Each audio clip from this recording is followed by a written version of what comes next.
Bora mostrar um estudo que vocês vão entender os motivos do porquê eu invisto em empresas de dividendos. Vou mostrar também que os proventos superam a própria valorização da ação e o reinvestimento dos dividendos com certeza importa e muito. E eu vou mostrar no final uma aposentadoria com dividendos, como que ela poderia ser feita e como poderia ser vivida. Olá pessoal, meu nome é Rafael, falo do canal Ponto de Investimento Sem Enrolação, bora lá? Então percebam nesse estudo da Invest News em que eles falam o poder do dividendo, o retorno com proventos supera o ganho da própria ação, como nos casos de Petrobras, Vale e Banco do Brasil. Então eles destacam que, por exemplo, a ação preferencial da Petrobras acumula uma queda de 21% em 12 meses até agosto, porém gerou dividendos de parte dos lucros em torno de 13,2%, ou seja, isso significa que a queda em um ano foi bem mais suave, de apenas 6,12%, com o reinvestimento dos dividendos. Agora falando do Banco do Brasil, que caiu 19% no mesmo período, porém distribuiu cerca de 8,89% em proventos, então o recuo real não foi de 19%, mas de 10,49%. E pegando o exemplo da Vale, que subiu 5,83% em 12 meses, e com dividend yield de 8,12%, na verdade ela conseguiu uma valorização de quase 14%. E para quem não conhece, quero mostrar para vocês uma função muito interessante no site do Investidor 10, que é a cotação ajustada e a cotação padrão.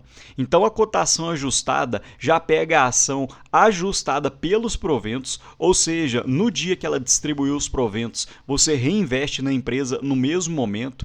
Então percebam que a Petrobras, na cotação ajustada, teve uma queda de apenas 2,4% olhando no último ano, e mostrando a cotação padrão, ou seja, sem o reajuste dos dividendos. Olhando pela cotação padrão do último ano, a Petrobras teve uma queda de 14% no preço. Então, vários sites de investimentos já mostram essa funcionalidade que fica muito mais fácil da gente perceber como que os dividendos potencializam na valorização da ação e os dividendos também suavizam as ações quando elas estão em queda. E o mesmo acontece no Banco do Brasil. Com a cotação ajustada, houve uma queda anual na casa dos 18,13%. E olhando a cotação padrão, uma queda de 22,6%. Então perceba que os dividendos importam e eles conseguem suavizar nesses momentos de tensão. E o próprio estudo ainda destaca que os dividendos muitas vezes têm o poder de multiplicar o retorno ao acionista ao longo dos anos. Então essa pesquisa levou em conta 10 papéis que mais pagaram proventos em intervalos de 10 anos, 5 anos e 1 ano. Outro detalhe é que participaram dos estudos os papéis que faziam parte dos índices Ibovespa, IDIV e Small Caps. E o resultado é que nas companhias boas pagadoras de proventos, o ganho com proventos superou a própria valorização nominal e o retorno aumenta muito quando se considera o reinvestimento dos proventos. E um grande destaque vai para a Petrobras, em que as ações preferenciais alcançaram um retorno médio anual com dividendos e JCP na casa de 19,94%. Então, entre agosto de 2020 até agosto de 2025, o retorno só dos proventos alcançou 133% e o papel valorizou 42,7% no período.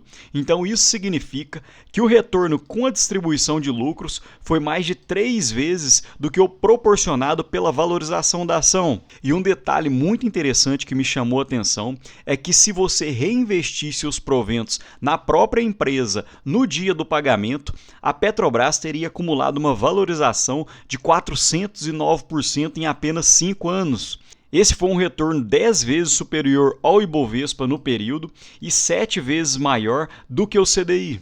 Porém, um detalhe que eu gosto sempre de chamar a atenção para vocês é que a Petrobras é uma empresa de commodities e normalmente empresas de commodities são empresas cíclicas, ou seja, tem alguns balanços muito positivos, depois alguns anos ruins, depois ótimos balanços novamente e, consequentemente, isso acaba se refletindo nos resultados e nos dividendos pagos aos acionistas. acionistas. Percebam que a Petro não pagou proventos entre 2015 e 2017, uma mixaria em 2018 e 2019, em 2020, na pandemia, também não pagou proventos, e apenas nos últimos 5 anos que ela acabou pagando essa bolada de proventos. E nesse gráfico fica muito mais fácil da gente enxergar o retorno com o dividend yield e do lucro. Então percebam que entre 2010 e 2013 a Petro teve um lucro bem baixo, então acabou pagando um percentual em proventos também muito baixo. Apenas um detalhe, o eixo Y do lado direito são dos dividendos e o eixo Y do lado esquerdo é do lucro líquido. Então entre 2014 e 2017 a Petro teve 4 anos de praticamente só prejuízo, então acabou que não pagou proventos. Um leve lucro entre 2018 e 2019, voltou a pagar proventos, mas bem leves. Em 2020 sem proventos, com o lucro bem baixo, e quando o lucro retornou a altos patamares, a Petro conseguiu também pagar altos dividendos. Então tem que ter em mente que essa é uma empresa cíclica. Outras 3 empresas que fizeram parte desse estudo foi a Vale, Banco do Brasil e a Bradespar. Então eles destacam que a Vale, o retorno com dividendos em 5 anos foi de 11% na média anual, então realmente foram belos proventos pagos. E em termos nominais, o ganho com proventos alcançou 55%. Já o Banco do Brasil trouxe um retorno de 45% com dividendos nos mesmos 5 anos, quando a ação ON subiu cerca de 31%, então os dividendos ajudaram a alavancar o preço do Banco do Brasil. E falando do ranking dos maiores retornos com dividendos em 5 anos, a Petrobras ocupa o primeiro lugar, a Unipar o segundo lugar, que devolveu em média 18,48% ao ano, e em terceiro lugar a Bradespar, que é uma holding que investe em participações apenas da Vale, um erro aqui dentro da reportagem. E a Bradespar apresentou um retorno de 13,38% ao ano. E percebam a diferença do gráfico do Banco do Brasil quando comparado com a Petrobras. O lucro líquido do Banco do Brasil de vez em quando acaba tendo um baque muito grande, principalmente devido a fatos pontuais, como na pandemia, na crise política, mas quando a gente olha no longo prazo, a gente enxerga que o lucro acaba tendo uma estabilidade muito maior. Consequentemente, isso se reflete nos dividendos, que fica de um determinado período de 5 anos, na média entre 8% a 12%, depois uma queda entre 2% a 5% de proventos. Em meados de 2021 até 2025, novamente retornou para a faixa entre 8% e 10%. Então o Banco do Brasil é uma empresa que detém uma maior estabilidade quando a gente compara com empresas de commodities.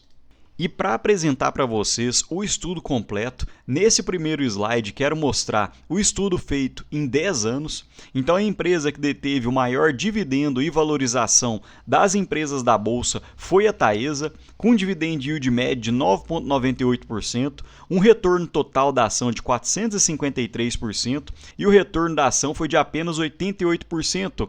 Então percebam que o retorno da ação foi apenas 19% do retorno total no período, enquanto a maior parte ficou com os dividendos. O mesmo ocorreu na Bradespar, em que apenas 10% foi do retorno da valorização da própria ação, enquanto 90% foi do reinvestimento dos dividendos. Na Bradespar, 29% de valorização da ação e 71% de reinvestimentos. BB Seguridade, mais de 91% veio realmente dos dividendos, uma média muito boa de 8,63% nos últimos 10 anos, enquanto 91% foi do reinvestimento dos dividendos. Na CEMIG, cerca de 68% da valorização veio dos dividendos, enquanto 32% da valorização da cota. O mesmo ocorreu no Banco Banrisul, Mali Metal Leve, Banco ABC, Isa Energia e Banco do Brasil. E dessas empresas, hoje eu detenho em carteira BB Seguridade, Banco ABC e Banco do Brasil. Já falei em outros vídeos, a Mali Metal Leve encontra-se muito no meu radar, ótima empresa e aparentemente tem ficado barata. CEMIG também encontra-se no meu radar, porém as elétricas se esticaram muito em 2025. Quem quiser, dá um pause para poder olhar com mais calma o gráfico de 10 anos. E olhando os últimos 5 anos, o pódio realmente ficaria com a Petrobras, com uma valorização total de 409%, apenas 10% veio da valorização da ação, enquanto os outros 90% do reinvestimento dos dividendos. Unipar em segundo lugar, Petrobras, ação ordinária, em terceiro lugar, Bradespar em quarto lugar, CSN, Brasil Agro, CEMIG, Copasa, Vale e MAHLE Metal Leve. Outro ponto é que apenas a MAHLE Metal Leve encontram-se nas duas tabelas, então a gente percebe que a MAHLE tem uma média de dividendos muito alta e realmente consegue ter uma performance muito estável com o tempo. E eu deixei aqui ao lado o percentual que foi de retorno da ação, enquanto o restante foi da valorização com reinvestimento dos dividendos. E apenas para exemplificar, a Petrobras, 10% da valorização total veio do retorno pela própria ação, enquanto 90% foi do reinvestimento dos dividendos. E eles também apresentaram a tabela dos últimos 12 meses, mas eu acredito que 12 meses seja um prazo muito curto para a gente fazer uma boa análise das empresas, mas quem quiser dar um pause no vídeo para analisar cada uma das empresas que entregou uma melhor valorização e dividend yield na média, fica à vontade, o slide está aqui. E percebam a importância tanto dos dividendos quanto do próprio reinvestimento dos proventos. Olhando o exemplo da BB Seguridade na cotação de 32,41, em 2025 pagou proventos na ordem dos 3,82, ou seja, em torno de 11,8%, e nos últimos 10 anos cresceu seus dividendos na casa dos 9,1% ano contra ano. Então, se nós fôssemos refletir esses crescimentos para os próximos anos, até 2031, a BB Seguridade teria tido dividendos na ordem de 97% e com reinvestimento dos proventos, você teria tido uma valorização na sua cota na ordem dos 111,8%. E para a gente finalizar, eu quero fazer uma simulação de como seria viver de dividendos. Percebam que essa é uma forma diferente da taxa segura de retirada, que eu fiz uma simulação em alguns vídeos para trás, porque nesse quesito nós não iríamos retirar do montante total e apenas viver com os dividendos hipotéticos dessa simulação. Então, para isso, eu utilizei as premissas de uma taxa de crescimento nos dividendos na ordem dos 8%, uma taxa de crescimento dos lucros de 6% e também fiz o desconto da inflação de 6%, que seria a média brasileira. Então nós teríamos uma taxa de crescimento anual de 8,48%, já descontando a inflação, e com uma idade média de 85 anos e uma aposentadoria aos 55 anos, ou seja, ainda teríamos 35 anos para poder usufruir dos proventos. E eu imaginei 30 anos de aportes, ou seja, começando a sua jornada de investimentos aos 25 anos. Outro ponto é que essa é apenas uma imagem estática, porque você poderia aumentar os seus aportes com um novo emprego, com um aumento de cargo, um aumento de salário, então isso poderia melhorar ainda mais, caso você conseguisse ter maiores aportes. Outro ponto é que no período de usufruto, o dividend yield ficaria na média de 8% ao ano. Então, projetando um início de jornada aos 25 anos, aposentadoria aos 55, ou seja, 30 anos de investimentos, com um salário de R$ 8.000 na média, 30% de investimentos, o valor investido mensal seria de R$ 2.400, e um patrimônio inicial de R$ 50.000, uma rentabilidade anual de 8,48% já descontando a inflação, nós chegaríamos nesse cenário, um valor final aos 55 anos de 4,2 milhões, já descontando a inflação no período, para dessa forma a gente ter uma realidade melhor. E percebam como é possível que a gente possa viver de dividendos tendo uma constância nos aportes. Então, com esse patrimônio total de 4,2 milhões e um dividend yield na média de 8%, você conseguiria uma retirada anual apenas com proventos na ordem de R$ 348 mil, o que seria R$ 28.500. E percebam, pessoal, que essa é uma retirada já descontando a inflação no período, ou seja, trazendo o valor futuro a valor presente. Então, esses R$ 28 mil não perderiam poder de compra se comparando com hoje. Mas me conta aqui, pessoal, vocês também têm essa cabeça de investir com empresas que pagam dividendos ou vocês preferem mesclar empresas de crescimento e dividendos? Me conta aqui nos comentários que eu sempre aprendo muito com vocês. No mais, deixo um ótimo dia para vocês e um abraço.